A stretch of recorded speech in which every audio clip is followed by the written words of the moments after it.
Hello and welcome. A few things about this interview. It's another longer interview. Beau is an extremely experienced operator.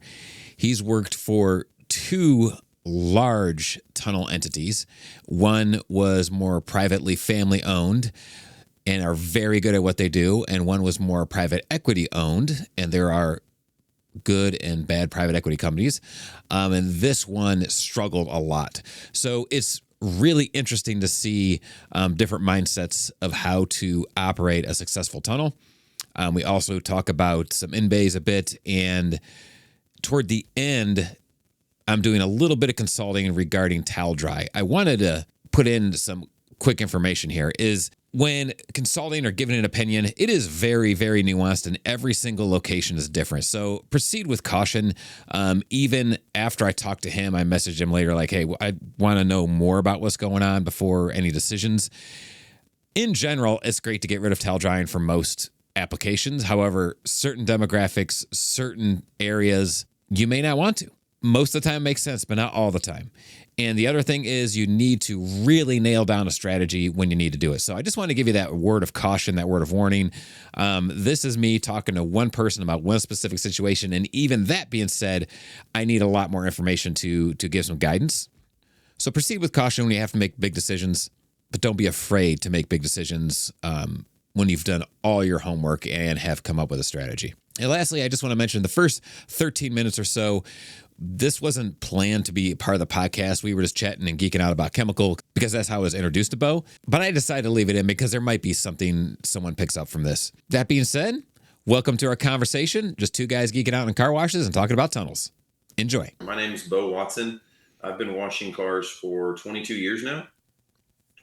About right at 22 years. Came from a full service background. I'm now run a flex. So I have 3 express and flex washes in Central Texas. They're all about 100-foot tunnels. We run full service out of one of them. Coming from that's my background. And currently we are the first wash in Texas to use Synergy. How long have you been using Synergy chemicals? Since the day we took over. There was no other choice, to be honest with you. So we took over our first 2 sites in January, and Jeff got called the moment we signed the contract and said, hey, like, we're going to need to run out some stuff that we're going to get with it, but like, you need to go ahead and set up your stuff immediately at one of the sites. So I didn't know that. January 1st. So Why is that? Why did you want to go with Synergy? Because I trust Jeff. Jeff Hyatt has been a longtime friend. I think we've known each other for 14 or something years now through, our previous employers and stuff. And I always knew Jeff as a straight shooter, right? Good or bad, he was a straight shooter. Great to connect with, great to communicate with.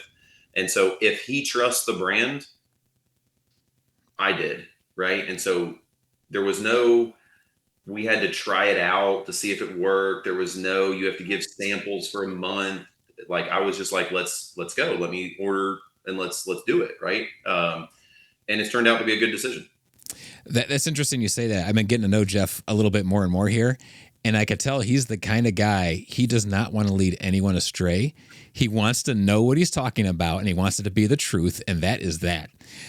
So you saying that, a little bit I'm getting to know Jeff is pretty funny because it's either yes or no, or if this is the best, it's the best. If it's not, it's not. And he's going to let you know about it. He's not afraid. He's not afraid, right? He works for Synergy and right, he sells Synergy chemicals, but like if there's a certain setup that doesn't work at your site, he's going to tell you, and he's going to tell you like, this one would be better there, right?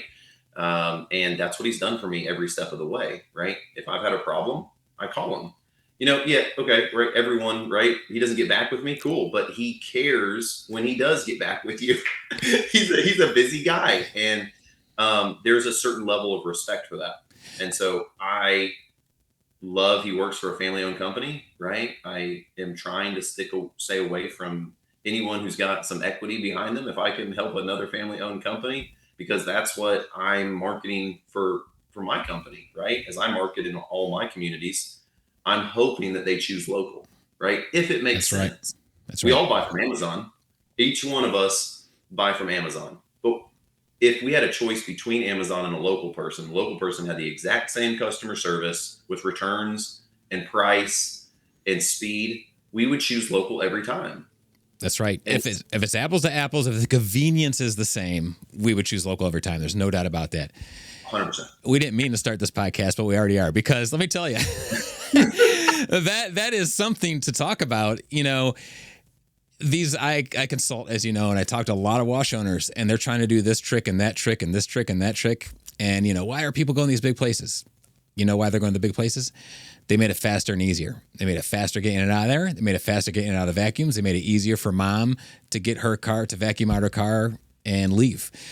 And your car might be a lot better, but what does that show you on the priority list of a clean car? You know, I'm not saying we can't have a clean car, but isn't it also consistency, right? Some of these big guys can do consistency, and we can take that as like McDonald's, right? We all know what we get when we go to McDonald's. It is not a steak. We know it's not a steak.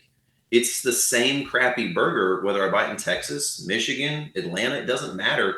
They have consistency. So some of these other car washes, the customer knows what they're going to get. That's right. So maybe it's a fast service, maybe, or maybe they're just consistently got spots on your window because they're not using Synergy. I don't know. Yeah, that's funny. That's true. That's true. What's your while we're talking about, I might as well stay on that track. What's your favorite product from them? Honestly, I've been using I love their Aqua Dry. Their Aqua Dry, not only is it economically priced, but crushes. Yeah. My cars come out sparkling dry. Like, you know, we don't have the best blower set up, right? Us acquiring our sites, you know, used blowers, Lord knows how old ours are, but Synergy is still getting the job. So let's go back to that too. So I'll stay on that Aqua Dry. I don't have the best equipment, right? My equipment's not new. It's not the most honed in, and still Synergy is getting it done for me. Yep. I was at a site this morning as we ran the test car, and I looked over at one of my managers and I said, we're putting out a really good car for this old ass equipment. Like, we're putting out a really good car. And I think Synergy, and then if you want to go with the Aqua Dry, right, that's a huge portion of that. I couldn't do it without them. Yeah, I think that's true. And then what a lot of people miss is their pre-soaks aren't as vulnerable to the high-low game because of the advanced polymers. They're not the old, you know, the old standard, the old way of doing soap, the old traditional way. And I think that helps with the dry quite a bit too, because the car is going to be neutrally charged pretty much no matter if your guys mess up this pre-soak or not. I will tell you, yeah. So we use Wipeout right now as our pre-soak. Okay. Yep. And we've tried a few different ones. We've landed on Wipeout. We like it. For an operator though, I will tell you, it gives a different look when it applies to the car, right? Those that are looking at their traditional soaps that are very sticky, right? When they apply to the car, it's very sticky, almost shaving cream. The polymers and all this stuff make it a slicker surface, and it just doesn't stick to the car like you would normally see, right? This stuff is melting off. So it doesn't have I think it can, right? Jeff tells me it can. If we wanted to make it shaving cream, we absolutely could. But with the new polymer base that's safer, you don't have to. So I will, you know, some operators might be taken aback when they first try out some of their pre-soaks and stuff, because it is a little bit different to the eye. To the eye, outside, which everybody in their car is not looking to it from the outside. Only car wash owners are. And yeah, I believe if I was taught correctly on some of the chemistry, part of that is the secret sauce, because it's capturing the dirt and running away from it instead of just sticking to it, right? That's right. That's how I got taught too. And I've seen that already. Yeah, absolutely. That's great. That's great to hear. And are you using their ultra concentrates, or are you just using the 55s? Extreme. I'm not sure extreme packs? Extreme. Yeah, I'm using the extreme packs. Ultra concentrates, yeah. Great. And how's your service been? You already touched on that. Your service has been good? Yeah, right. Obviously, right. If I need something, they're there. You know, just come down all the way to Texas, right? They're not even anywhere near here. I'm the only one. And he's made the trek here a few times to tweak in some stuff. And as we got and acquired our third site, he was right there for us, right? The moment I needed him. So yeah, absolutely. Like, they're totally easy. Like, that's not a problem at all. Yeah. And where do you think what do you think the future is for Synergy? Oh, well, we're going to build out Texas. right? I know that we're gonna start building out. Like they were primarily northeast. Me, I think, and again with Jeff's backing and stuff, I think they need to make their way more southeast, right? Other people need to know what they're doing.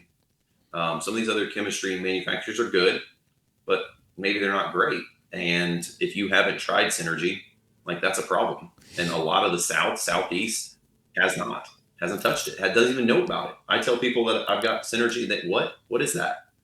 We have heck a distributor stopped by our car wash yesterday. Two of ours, two out of the three.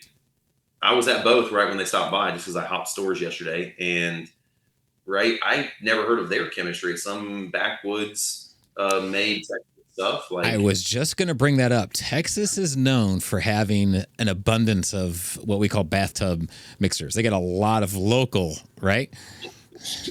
We have been tried to be sold to often. Yes. Yeah. I haven't had these sites often, but like or very very long. But they stop a lot, dude. I bet. It feels like every service company has their own batch. Yes. Right. Exactly what I'm saying. Yep.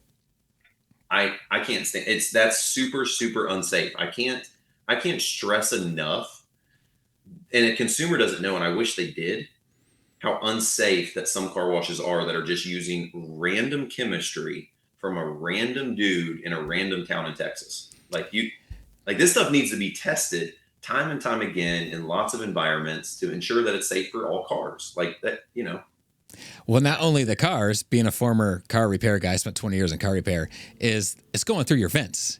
People are breathing aerated chemical all day in a car. So like this stuff is much safer than old traditional ways of making chemistry. And you're right. This stuff is caustic.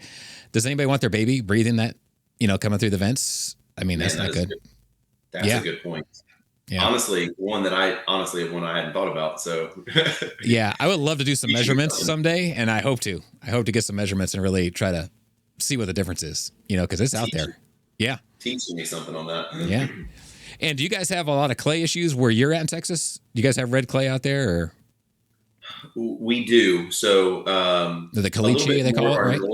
Northern sites, you get some of those big diesel trucks, right, that are on ranches, right? They don't call them farms down here. It's a ranch. Yeah, that's right.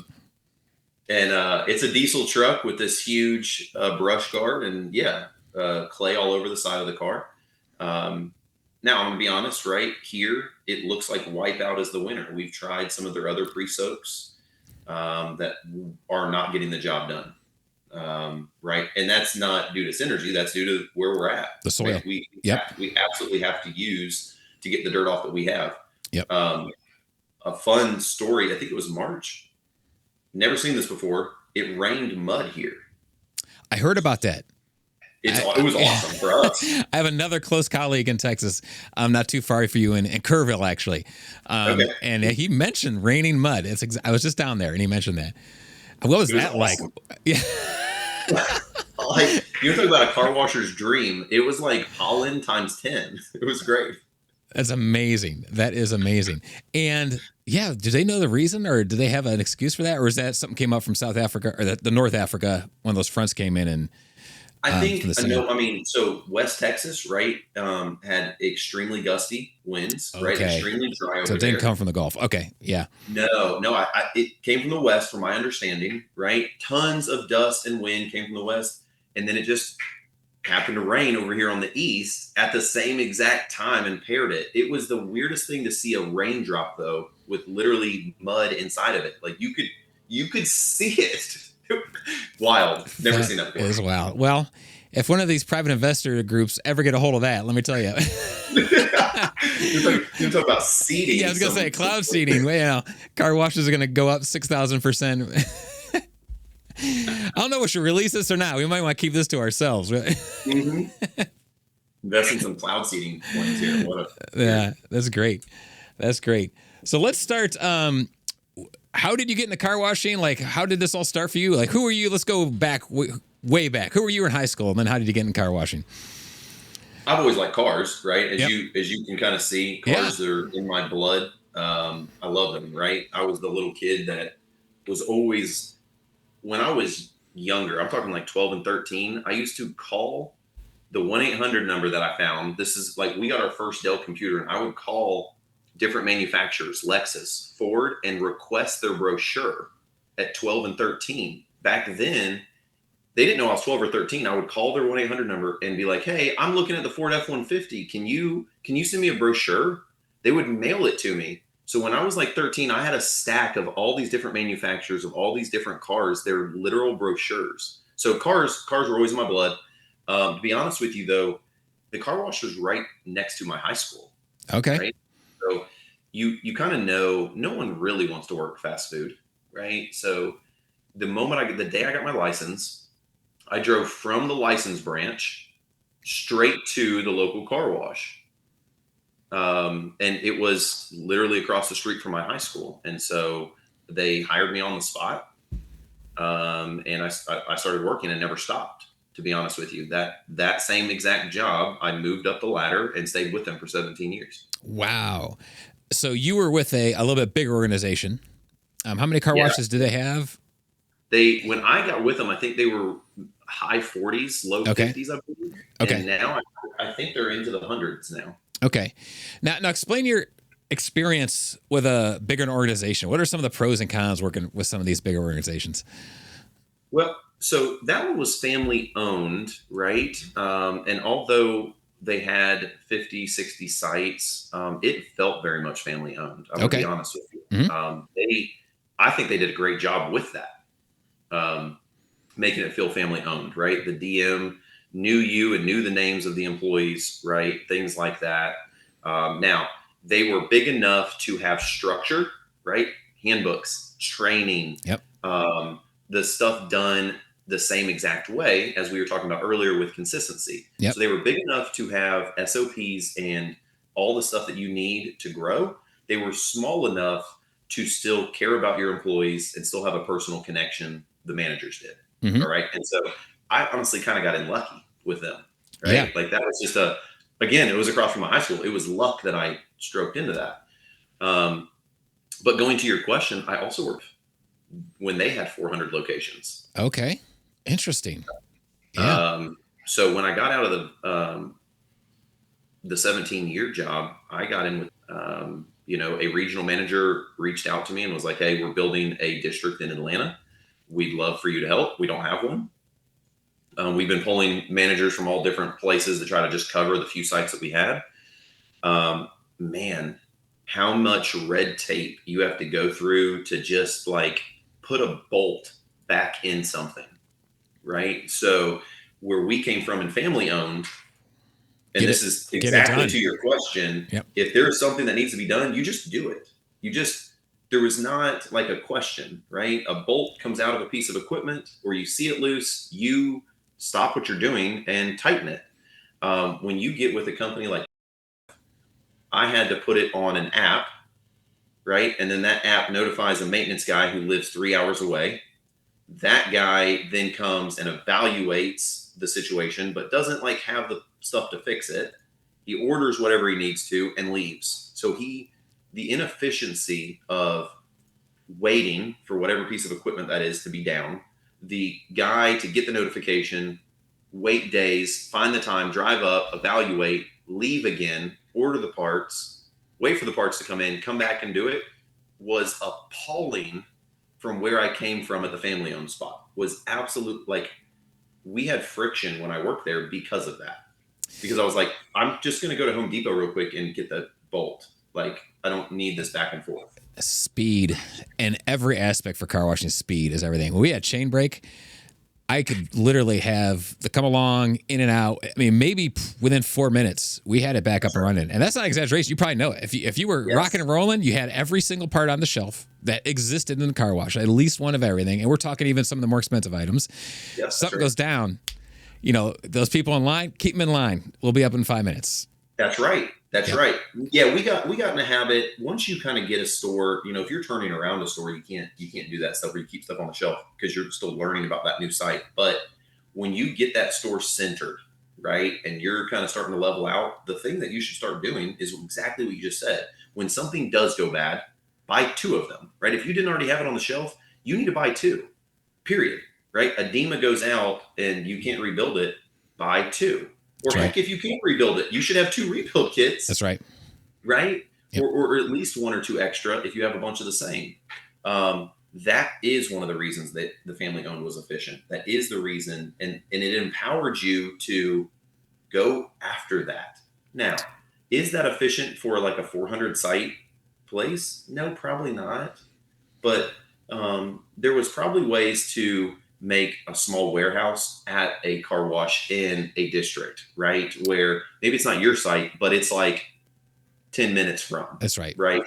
I think there's still ways to do it as you scale up to a 400 site car wash. There is ways to do it. And there's ways to give autonomy. I mean, the best leaders in the best books, autonomy is such an important thing to scaling a business, to having a great business, is letting people have autonomy. You know, I think the Ritz-Carlton, every employee has like a $500 stipend. They could spend $500 at any point. Now they're taught, hey, if you do this all the time, we're going to go to business or you're going to get fired. But something not right and you're not even sure, take care of it. You know, just take care of it. This is funny because I just read that. Okay. Two, so I have a part-time maintenance guy. Okay. We only have 3 sites, so part-time. And first of all, he's fantastic. I lucked into this guy. Absolutely fantastic. He works full-time as a maintenance supervisor at, I believe, like a glass factory or something. Mm-hmm. Regardless, though, he was telling me the story. We were putting in new bearings on a wraparound, and he was telling me the story.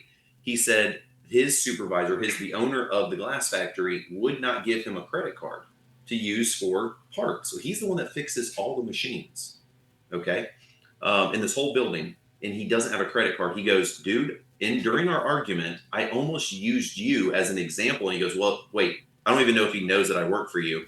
That maybe wasn't good. He goes, I really wanted to say the part-time job I have with a local owner of a car wash has given me a credit card with full autonomy, right? And you guys, who I think he was talking about like gross 200 million last year, wouldn't give this guy a credit card. And I was like, a maintenance guy needs to have access to Home Depot. It's pretty simple, right? It's pretty simple. You got to have a credit card. Yeah. Or order it on Amazon and get it next day. Yeah. But I've learned that, right? There's been some, I went to a Cody Sanchez event. You know who Cody Sanchez is? I do not. Really? Yeah. Oh man, she's like a business YouTuber, right? Okay. Like so, but I think she walks the walk, right? I don't think she just, YouTuber. So anyway, she's based out here in Austin, and went to one of her events. The first one at her headquarters here in Austin. And going back to what we were talking about, this links up because all business owners, I met some business owners in there that were crushing the revenue I'm doing and had no clue about how to make an SOP or no clue how to just hire a minimum wage employee. And they were like mind blown on some of what I felt were simple topics, but they were crushing revenue and some other so what I learned by going to some of those events and going back to the glass factory guy, like it makes sense for me and you to go here, guy, here's a credit card, use it how you want. I trust you. Glass factory guys, like, I don't trust you to buy $20 at Home Depot. I learned that at a Cody Sanchez event that all business owners are like that. We're all at different stages and all these different skills that you need as a business owner. Like you have to be a jack of all trades for this life. Yeah, you do. And, it's interesting because I've run into, you and I talked on the phone just a short time a week ago, and I've been getting some calls from people declaring bankruptcy and different things like that. And some business owners time things just right. And what I've been trying to preach, I've always been really aggressively telling my clients, you have to be the alpha in town. You have to be the alpha in the area. You got to get the monthlies as high as you can. You got to serve, because all this at some point is going to get saturated and the economy is going to dip. It's just, it happens. It has happened for the past, couple hundred years. You're going to get dips. We're going to get a dip. And if you're not alpha, you're going to be in trouble. And some of these business owners, nothing against them, but if they time things just right, you could look amazing. That doesn't mean you have all your skill sets in place, and you need to attend things. I went to actually like 7 years ago, I was at the EntreLeadership in Dallas. It was ridiculous. A lot of the authors behind me were there, and you got to keep sharpening your skills. You got to keep sharpening the leadership. acumen, because that's what's going to hold you through that dip. That's what's going to help you excel when everybody else is, starts to struggle. And just like labor, labor is getting harder and harder. So you better sharpen your skills for hiring, hungry, humble, smart. You better sharpen your skills for, retaining, having a great culture, because all that's getting worse no matter what sector you're in, for labor. It doesn't matter. Yeah. It doesn't matter where you're at. Like we all have the same struggles, right? And so your point about sharpening your skills, we need to talk to other business owners. I agree. Right? Whether you're in the car wash space or anywhere else, honestly, sometimes you just need someone to talk to about it. Like, man, this kid just did this, this, and this. He said last week he wanted hours and then he didn't show up for his opening shift this week. That's right. Like, you need someone to maybe not complain to, but someone that understands you, right? That's a good point. I've definitely learned that as a business owner. Like, there's a lot of people that don't understand what I'm going through. That's a good point. And if you don't, how social media is nowadays. If you don't follow certain things, you're not going to see the same thing I do, right? Yeah. My whole Instagram feed is business owners, and so like I get all the memes that understand me. Yep. But finding a real person to say that stuff to is rare. Yeah. Just that, to share the back and forth and struggle of employees. I've got a buddy who runs a dump truck business, and some of the struggles he has with these older gentlemen, CDL drivers, is some of the ones that I have out of a 17-year-old minimum wage car wash team member. Isn't that wild? It's completely crazy. It is crazy. Speaking of that, your experience, you moved up through the ranks. So explain, how do you think you were able to move up through the ranks from a high schooler to being a district manager at that place with, a couple hundred stores? How do you, for some of the younger people watching or older people who want to up their game, how do you feel you were able to move up like that? No one's going to want to hear this, Jason. Yeah. Not one person, but sounds perfect for this podcast. I just worked a lot. Yeah. Now, literally that's all I did, right? I missed key moments, right? I told my family that I was going to be late on holidays, right? I sacrificed time. I used PTO one time in 17 years. Yeah. Yep. And sometimes it takes that, right? There are other ways to do it. Right. There's other ways to do it. And within that company, there were other ways to do it and everyone's different. For me, that's how I grew up, right? I grew up on a farm in Kentucky, and like hard work is where you get results. Yep. You work first and play later. And I brought that into car washing, even as a team member, salesman, right? Assistant manager, site manager, so on, is when I took over another site for that company that they had just fired the guy and whatever else, right? Had been kind of going downhill. They knew for a fact that they would get 70 hours a week out of me. Yeah. Because I cared, and that I wasn't afraid to put in the work, because I knew I had that delayed gratitude, right? I knew that if I put in 70 hours a week, there would be benefits on the back end, and I was willing to wait for that. Yeah. Trust in the process and trust in yourself with a little bit of experience, and trust in the process is a big part. Now, again, there is other ways to do it, right? Yeah. And that's a skill you learn. Those other ways is a skill you learn over time too, as you mature, as we all mature. And I want to teach that to my team members, because I do not advocate for someone working 70 hours a week. I don't want them to. I don't want them to miss things that I missed. That's right. I wish I would have went on more trips. I wish I would have taken the company offered PTO. Why didn't I take it? Yeah. Right. That's on me. It wasn't on them. I don't blame them. My 70 hours a week was not their fault. Let's be clear. Now, did I think it helped me achieve some of the stuff I achieved there? 100%. But they weren't forcing me to do anything like that. Nowhere near. And I am now teaching my site leaders, like, there's way better ways to do this. Like, if you need time off, like, yes, please. Here's how you set it up so you feel comfortable. Maybe some of the stuff that I lacked is someone not teaching me that. Maybe because my boss was also doing the same thing I was doing. Yeah. Yeah. And I think we had that conversation, 10 years in, where we sat down for lunch and he was like, what's your goal? My new goal is to spend time with family. And I'm like, boom, I've been thinking about my goals are money this whole time. Yeah. That's silly. Yeah. That's so silly. Yeah. If you start going, how can I get more time with my family? Ultimately, that will trickle down into what you should be doing today. Right. And so Yeah. if that's like for me, right, I just bought these businesses, right? Now it's almost a year. I work still 70, 80 hours a week. But the goal is to be with my daughter daily with only 4 hours of car wash direction given to my site leaders and my district managers, right? And my marketing team. I would love to be able to do that. Yeah. And that's the goal, right? That is. And so my mind frame is, how do I spend every day with my daughter? My 5-year-old knows when she asks, why do you have to go to work again? I say, well, until we wash a ton of cars, this is what we're doing. Yeah. She knows. That's great for people to hear. And do you think growing up on the farm contributed to like that kind of environment? You have to work as much as possible because when it rains, then you can't work, or when it does this, you can't work. Like you have to make the most of every moment to get the most out of your crops. I look at retail that way. That's how I'm wired as well. Like every single human matters to me that comes or drives by whatever business I'm helping. Every single one matters. Do you think growing up on a farm helped that or contributed to that?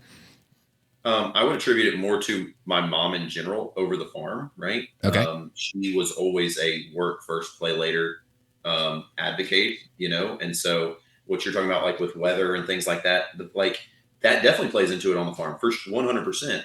But also, she just brought us up, right? Saturday morning, well, I'm not watching cartoons first, right? We're going to get up, we're going to clean the house, we're going to rearrange furniture so we can clean underneath the couch, we're going to clean the kitchen, deep clean, and then we all hung out and played together, right? We got done earlier. That's cool. We all jumped in the van and went to the state park, to have fun. So it was more from her than the farm. Now, the farm was a ton of work. We had 75 acres.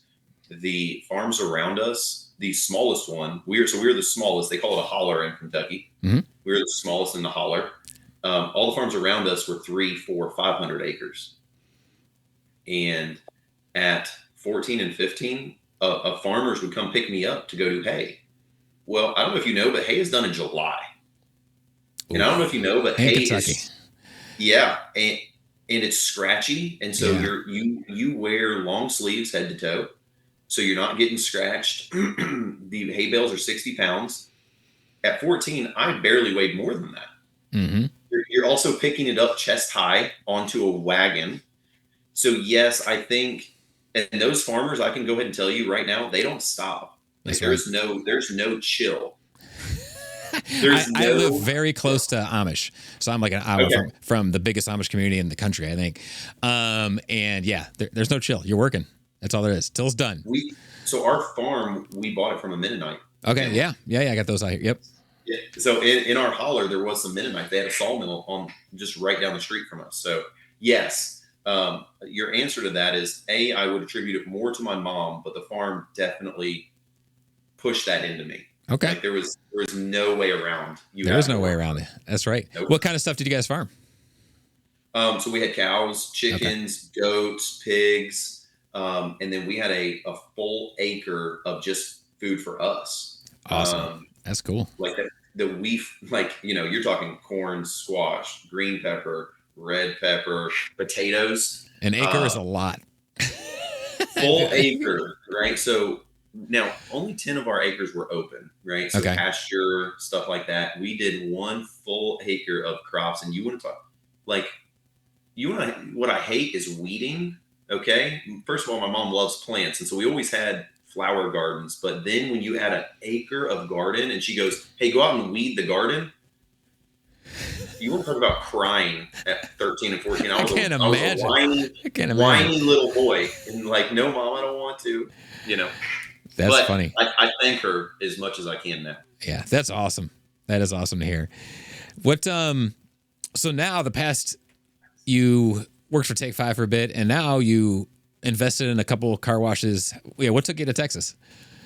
Well, after Take 5, I took a little bit more time off. I got into real estate a little bit at the end of my 17-year career with that company. Okay. Started buying some rental properties. That gave me more security. Got it. Um, Yep. so I've always been a little bit untraditional. I'm not just going to just max out my 401k. I'm going to, I rented cars for a little bit. Bought some cars and put them on tour and rented them for a little bit. We started buying some duplexes. I started buying single families and turning them into duplexes. Bought an Airbnb. So after Take 5, I did some real estate, right? Thought I would go all into that. Thought I would get out of car washing and say, you know what, screw this. I got some friends now. I went to some real estate conferences. I have a friend. His nickname is Mr. Seven Planes. You can guess why. And I was like, man, I'm going into real estate. This guy, I want to be him. Yeah. He was the one that actually encouraged me. He said, why are you wasting at that point, like 18, 19 years of car washing knowledge and trying to buy, an apartment building? Like, I get it. There's synergies there. Like, I understand that you could do it, but why waste the 18, 19 years of knowledge? So, kind of leads to your question. I went to a car wash conference the first time I'd ever went to one. Even though I was in the car wash space for 17 years, the company I was with is, they kind of blind you a little bit. They keep you in their box, which is fine.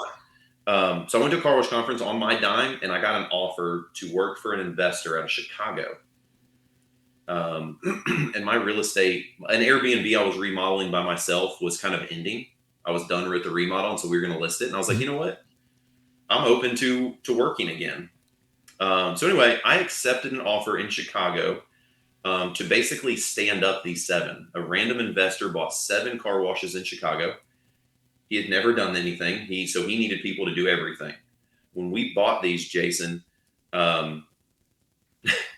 there were 65 employees. 62 of them were illegal to work in the U.S. Wow. They were giving cash envelopes under the table on Friday. So they were not paying the Chicago minimum wage, which don't quote me, but it's like 15, 16 bucks, right? It's high, if not higher than that. And they were paying them $10 an hour. The sites were scary. I would not run my truck through there. Yep. Okay. Like, when I got up there, I didn't run my truck for like 3 months through any of the car washes. I know that feeling. Yeah. So that gave me more skills that I needed. Up until then, I had some bigger backing behind me. I had, support system, marketing, right? Maintenance support systems, all of this stuff. When I got up there, the investor said, just go, right? Like, you tell me what we need. You tell me how much money we need. What are we doing first? What's going to give us the best ROI? Because he's like, I've got investors behind me that are expecting ROI today. Wow. And so I stood up, a new point of sale. We integrated Pantheon, if you're familiar. Yeah, I am. Well, it was too early for that. Yep. We did it. I know about that as well. Yeah. Okay. We integrated Pantheon way too soon. A lot of struggles. Yeah. Basically days on the phone with DRB. Yeah. I live right down the road from them. Like 20 minutes away. That for you, to be honest with you. No comment. So that gave me a lot of confidence, to be honest with you, right? I knew that I was an entrepreneur at heart. I knew I could run a car wash. I had proven myself to do it. I'd never really proven that I could do it by myself. Now, it wasn't my money. Yeah. But I was proving to myself that I could do it from scratch, right? Talk to DRB directly as opposed to having a corporate backing talk to them. Proving that I could find marketing guys, proving that I could talk to equipment and chemistry and make those decisions. So as I learned that investor was not on the up and up, to be transparent, I came to Fort Worth and went to a car wash conference. Yep. SWCA. Yep. It's a good show. It's a good show. Yep. Love it. Yeah, it's a great show. I started meeting brokers. I started thinking back to Mr. Seven Planes and going, dude, why don't you just do it? And started going, I can do this, right? Yep. So there is kind of where it led, right? We went, left Chicago in March of 2024.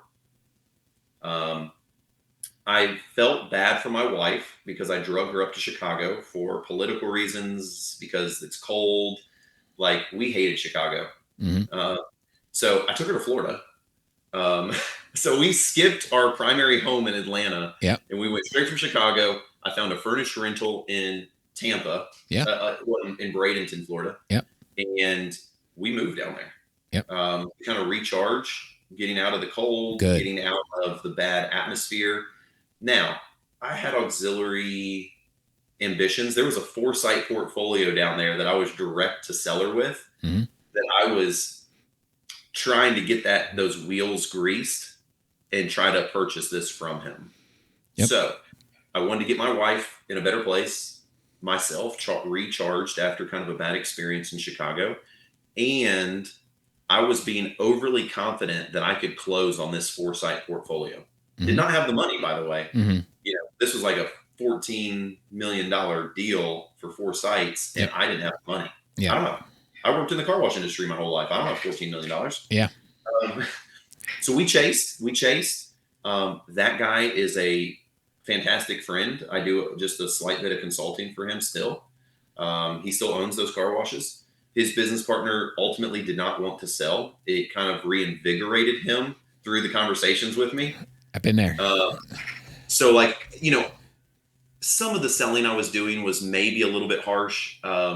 I used some tactics that I used when we used to buy and sell cars, where we would go and look at one and be like, man, that oil leak is probably going to cost like $1,200. So, that we're going to have to tack that onto the price, and, Yeah. this is a little bit loose. So I started doing that with this car wash. So maybe nitpicking a little bit much. And the business partner got maybe almost offended, where he was like, well, no, I can fix all these things. Like, Hmm. we'll keep it. I'll fix these things that he's talking about. Don't undervalue our business. Yeah. I'll just Yeah. fix it. So anyway, that didn't work out. I love them. They're great people, and I still talk to them. But that just, man, that I was already on a tear now. Yeah. I had brokers that I was talking to nonstop. I was evaluating car washes every single day. What else did I have to do? I was hanging out in Florida. I was Yep. going to the pool every day. Yep. And evaluating car washes every day. Yep. Had awesome time with my kid, right? So we basically lived a pretty awesome life for like 10 months in Florida, where all I did was talk to banks, brokers, evaluate car washes, and go to the pool with my kid. Yep. Awesome. We toured Texas twice. I toured it once for that show. When I went to the 2024 show, Yep. I must have, man, I drove 1,000 miles, if Yep. not more, touring Texas, looking at car washes. I did it again November 2024 with my business partner, Jake. We toured like 65 sites all around, from Houston, San Antonio, out west in the Hill Country, Central, Dallas, Fort Worth, all of them. And we found 2. So we signed to acquire 2 January 1. So we made the move to Texas. We left Florida, drove back to Atlanta, packed up our storage unit. We had put all of our stuff in when we moved to Chicago, packed up our storage unit, and then moved to Texas December 28th and took over these sites January 1. Wow. Wow. So how do you like Texas so far? I miss Florida. Yeah. Texas is nice, but yeah, there's nicer areas as well. So that's not, I say I miss Florida because that is the truth. We miss Atlanta. We miss Florida. Me and my wife, we love those areas. I haven't given Texas a shot, Jason. We've been working 70 and 80 hours a week. I couldn't tell you the closest restaurant to my house or to any of my car washes. Yep. I know how to get to my car washes. I know how to get to Lowe's and Home Depot. Yeah, of course. But we don't know much about Texas. We haven't explored. It's not really fair for me to say anything about Texas, good or bad, because all I know is my sites right now. That's all. So let's talk about the sites then. So have you been able to increase the revenue there since you started? Yes. Yeah. Yes. So we've increased revenue. I can tell you I've made some mistakes along the way. Mm-hmm. We're making progress for sure. The cars per day is increasing. However, we're finding that although I have lots of years of experience, Texas patterns, as far as their volume patterns, are different from what I know. Mm-hmm. Um, so, and someone can correct me if I'm wrong, but the volume for the week should go right. Typically Saturday's your busiest, right? Friday's your second busiest, right? Sometimes, in my opinion, Sunday and Monday kind of are the same, or Yep. Sunday and Thursday are about the Yep. same, Yep. right? In Thursday's third good. position. Yep. And then, right, Monday, Wednesday, Tuesday, Yep. right? Kind of in that order should be the volume. That has not been the case in Texas. Mm-hmm. We have, some of our busiest days have been Monday. I've got busy Mondays. I've got busy Saturdays. I've got some Saturdays where we don't do anything at any of the sites. I still, after a year, have not really figured out the patterns yet. Yeah. And I don't know if that's an express thing, where patterns were easier in the full service world, where we had a more stable pattern. Well, I think you and I also had to deal with a lot of weather. So I'm in the Northeast, and typically, Saturday, Sunday, people have to get done what they have to get done. And it's so weather dependent that when you have even weather, in a more even environment like Texas, they can schedule out how they want to schedule out. Where I lived and where you lived with a lot of rain, you can't schedule it out. You have to get it done on Saturday. If you have to get it done, that's the only time you have off. That's the only time you have off. But with a more even weather pattern, you can get all your stuff done throughout the week so you can go play on Saturday. You don't have to get the car done. It probably is weather related because their weather's so consistent down there. And I come from not consistent weather, and you can't plan your life as easy as you can with, a more deserty type environment. Yes. That could be it. I think you're spot on with that, right? Like, if they're just like, well, I have 20 minutes today, I'm going to run to the car wash, even if that's Wednesday, right? Yeah, that's right. And I think it's been hard for us to figure that out. I'm going to be honest with you. Mm-hmm. It really has. It's been a struggle for us. Now, because Jake and I, my business partner, are on site every single day, that is like the best part of car washing. And I bet you could ask a ton of car wash operators that, like, the regulars that we're already getting that know us, that will tell you they love us, because of that. We're there. We're drying down the cars with our team, right? That's right. I'm running, the pay station right there with my team. That has already made a huge difference. Yep. I think some of our success so far is not necessarily number related. I'm going to be honest. I'm doing what I know. The average gross per car is going up, right? The average membership price is going up. The car count is going to be built up over the community relations over time, right? Have we made progress? Yes. Is it what we wanted? No. Mm-hmm. We're surrounded by Club, Go, Whitewater, Suds Deluxe, and I just saw today that Bubble Bath that is in connection with QT is building in our town. So I thought they were going to stay in San Antonio a little bit longer, but they are starting construction on one in Round Rock in December. So we have a lot of equity groups to fight with, man. Yeah. So let's talk about, speaking of equity groups, you were involved with a couple different investors, both Take 5 and someone else. What do you think the things they're doing, the bigger, larger companies, what do you think that some of the things they're doing right, some of the things they're doing wrong? I could probably talk for 8 hours on this, but I'm just curious your opinion. Well, name a company. Like, what? I guess they are all different, but it's hard to put them in a box. I probably shouldn't have done that. Yeah. So some are run better than others, but let's say some in your local area. What are some things that the larger companies do right, and what are some of the things they do wrong?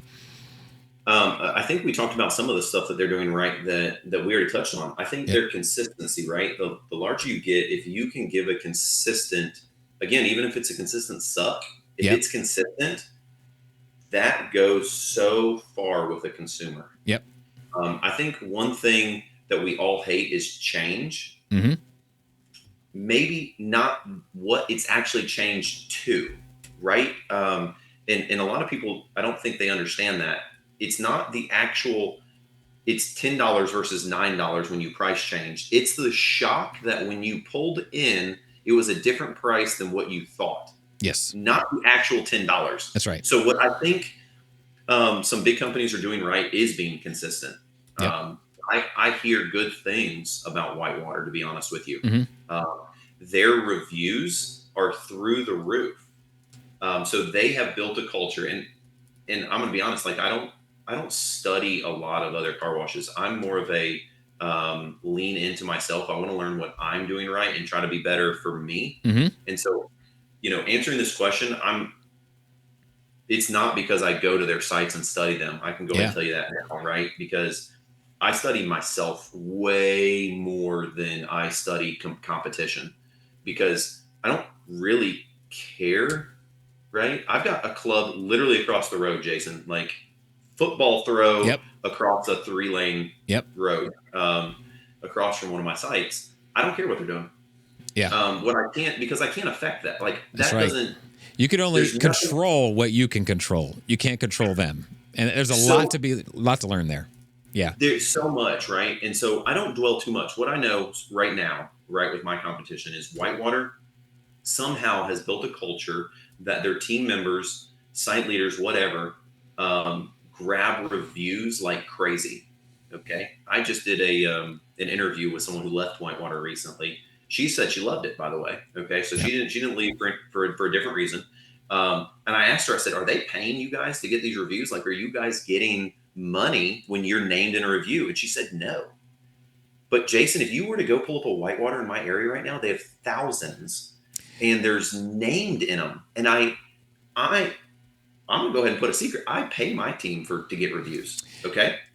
Yeah, I have in my training course, that was one thing I have in the dialogue. Here's the dialogue when they don't have a monthly, and here's the dialogue when they do. And it should be talked about dozens and dozens of times a day, because even if 5% of the people leave a review, that's still 3 or 4 every single day, and that adds up, to 1,000 over a year. And that is dialogue where most car washes are missing. They just don't have the training. You should be asking all the time. And we'll have to talk offline with some tips there and with pay and bonuses and all that kind of stuff. But So Whitewater is somehow building a culture around that. Yeah, that's good. And they're doing it in a fantastic way. They're now whatever we're doing, we've gained 600 since mid-July. That's positive. That's huge. Yeah, that's awesome.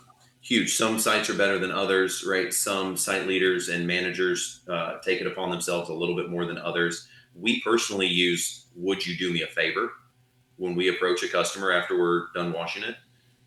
So I like that about Whitewater. There's a lot to learn from that. Yeah. I like Club for their consistency. Mm-hmm. And they are, they're more economical than Whitewater. I think Whitewater starts at 12. Mm-hmm. But they're also positioning themselves to be maybe more of a premium one by doing that. Yeah. Right? Yeah. Now, I will tell you that we studied. So this is a portion that I did study when we were trying to do new pricing. When we took over our sites, they were still at $5 for their minimum car wash. There's not a car wash in Texas that is that price. Yeah, that's crazy. Not even self-serves, okay? Yeah. Like, that's not a thing. The 2 first sites that we took over were at $5 minimum car wash. So when we were studying our price range and how we were going to do it, we did study all of our competition. Not only their prices, but what they had specifically in their packages, right? Mm-hmm. All the generic car wash verbiage, triple foam, right? Yeah. And wax and ceramic and graphene, tire shine. We paired our packages with Whitewater's. Mm-hmm. So Whitewater starts the triple foam at their base wash. Okay. There's not another company in Texas that's doing that. They're all right. The pre-soak. Yep. And that's kind of it. Well, they're charging $12, so sure. Yeah. But we did it. So we did that and we started at 9. Yep. So once we start getting that knowledge out there, and going back to Synergy, by the way, that triple foam makes your paint so smooth. Yeah. Yeah. So that's another reason we did it. Yeah. When I approached Synergy, and I told them, here's a few things. I want my rims clean. I want the paint smooth to the touch, and I want a dry car. Yep. Delivered on, I'm talking more than delivered on the smooth to touch. Holy That's awesome. crap. That's awesome. Our regulars that are buying our base package have noticed a difference. Like these, we're talking 78-year-old lady will like approach me and say, "Are you doing something different, honey?" Yeah, we changed the chemistry the moment we took over. You know, they notice their pain is it's the weirdest thing. Like That's amazing to hear. So, and what some of them are doing wrong, Jason? I honestly, they're still compacting too many. I think there's car wash real estate available that are in good spots that are downtrodden sites, and I agree.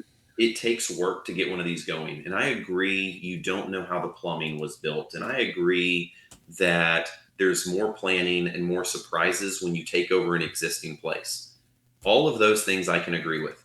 I also think it's kind of hurtful to communities to constantly be building new when there's one right there that you could have just taken over. Yeah. Because that building is an eyesore, right? Yeah. One of the ones I'm looking at currently in our community is an eyesore. Yeah. It's an eyesore. And it's because it's just slowly, like it had its peak and now it's kind of slowly gone downhill. The owners just don't care as much now. And someone needs to take it over, not build. That one has one that's a 1/10 of a mile, right across the street. Why didn't they just take over the crappy one? Yeah, and make it better? It's already zoned. It's ready to go. That's the biggest thing. That's the biggest hurdle is the zoning. And so I think that's hurting. I think that's hurting the industry just a little bit. That they're just constantly on the build side as opposed to the fix side. Personally, yeah. It depends on the site, because easy in and out, I think, is still really underrated for a lot of people. You're mentioning menus and different things, and all that matters. None of it matters as much as how easy mom and dad and grandma can get in and out of the wash. How easy can they get in and out? How fast can they get in and out? And, that's what I preach from day one. So you can have a killer flex if you're still running the cars per hour. You can have, you can do a lot of things with an old site as well. It's got to be easier to pull in and out of. And a good company to study would be 7 Brew for that. I mentioned them quite a bit. Starbucks, the actual locations are harder to navigate in a Starbucks. Things are tighter and the corner's a lot tougher to get in and out of. And 7 Brew will go right down the road and they'll serve 4 to 5 times as many cars. Go count them. Go find a local Starbucks and find one that has a 7 Brew down the road, or Dutch Brothers, I think, is doing something similar out in your area. But it's just easier. And you were talking about the mind earlier, like that's what we default to. What's easier to do? I'll spend $1 or $2 extra if I don't have to worry about anything and I could just go in and out, right? And part of that is the consistency you talked about, because we don't psychologically want to use any chemistry in our brain. So our brain's trying to use as least calories as possible, right? So if I know what I'm going to get at McDonald's, then I'm going to go there. If it's easy to get in and out of and I know what I'm going to get, I'm going there. And that's what the bigger company is doing right. There's some things they're doing wrong as well. And it does depend on the company. But that is one thing they're doing better than most of the small operators. Not all, but they are setting the site up for speed and easy. And at the end of the day, that's what a lot of people are looking for. I think, isn't that funny how society, the speed and easy, right, that we all have to do with automating stuff, right? Yeah. Right? The pay stations that one of my sites has, right, the ICS pay stations, and the other 2 are manned booths. Okay. Can I tell you the pay station actually sells extras better than my team? Yep. Because it's consistent and they're not intimidated. Yep. Yeah, they're not. So, right. Yep.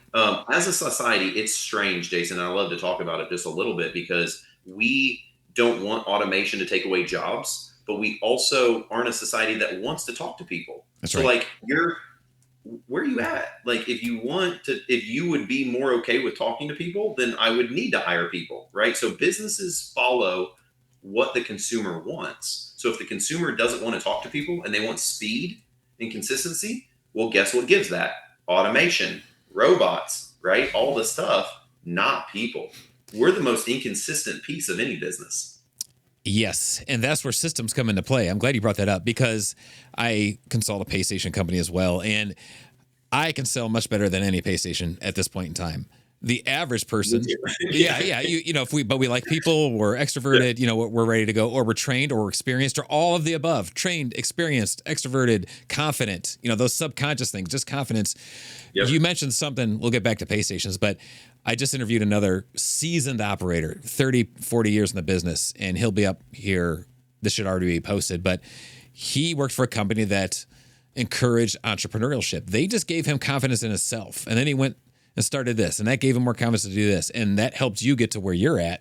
Right. Confidence, our internal, that's what's called subconscious sales. How we feel, how we work on ourselves helps us go to where we're going.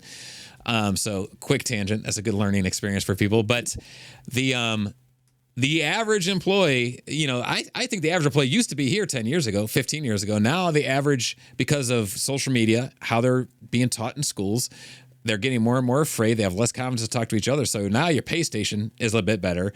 Your employee's a bit worse. So if you have a good employee, I'll take them all day over any pay station. Sure. A good employee. So retired flight attendant, a server, he used to at a restaurant, someone who knows and wants to serve, go out there to the pay station, you be the pay station, or supplement the pay station. Right. All the CD people, let the pay station do its thing. As long as you have a good one that's smooth and easy to understand. Right. And that's where I see, I've been more heavily involved the last 6-7 years. I've been really researching and helping out in-bay owners in addition to tunnel owners. I know a lot more about that business. And the in-bay owners, you can plan a site much better because it's automated. If you plan the whole thing right, you can almost walk away. A tunnel guy can't do that because you still have employees, and you have to have more, acumen for training people, coaching people, being that uncle that has to hear everything, and you got to help them through the breakups. You got to help them with the car breaking down. I see you shaking your head. I just wish people would tell the investors and stuff that, right? Exactly. That's, I think, what some of them are doing wrong. But, the big dogs aren't doing that, right? They understand a little bit. It's these mid-level guys. I agree. Right. And I could name off quite a few companies, and that wouldn't be fair. But there's these mid-level guys that now have, let's call it between, 30 and, 120 sites. Some of these guys do not understand that there's a people portion of this. You got to know. You have to know, holy crap. This isn't a set it and forget it. I get it that Google says that car washing is a cash flow, solid investment to make, right? Did you see the Pace Morby Instagram post about Pace Morby? No, I did not see that. Car washer? No. It was on Talk Car Wash, I think. Okay. But he was it's a blurb, right? Where he's walking around a car wash going, this is easy. It generates $400,000 a month. No big deal. This is super easy. Set it and forget it. That's what the middle level investors are not understanding. Yeah. That's who I'm getting the phone calls from, who are in real trouble because they were sold that. Yeah. Yes. We're talking to some, so we're looking for investors right now. Yep. And so because we're expanding, we have 6 in the pipeline. Awesome. That we're looking for capital for. And that's exactly what a lot of the groups that are reaching out, we're just looking for good operators. We've had a couple of them. This is crazy, Jason. We've had a couple that say, well, we don't want to partner with you. We just want to acquire everything you've got. And then you work for us. Yeah. I said, you're not really understanding this. This is not, I get it. You're a VC dude. I get it. You've had lots of businesses before, and I don't want to downplay your skills in management and business. I don't want to downplay them, but car washing is not as easy as what you read on Google. That's right. I cannot impress upon that enough to investors thinking that they're going to jump into car washing. That's right. It is not as easy as Google says. Please say that again. You know what I mean? It's just not. When I'm talking, a lot of people who are interested in investing in car washing. So I get calls from the whole spectrum. But one demographic I'll pull out is, daughter and dad or son and dad have some money. Dad did good and they want to invest. Son's 30, dad's 50 something, and they want to buy some car washes or invest in car washing. And so they're asking me because all they heard about is tunnels. And hey, what about this? First of all, saturated. First of all, it's this. I go, do you want to run a McDonald's, or do you want to run, an automated where you have to be there, but it's nothing like running a McDonald's. This is retail. Go to Macy's, go to McDonald's, go to the mall. This is a retail business. And they're like, oh, I don't want to run retail. Exactly. Do you have any experience in retail?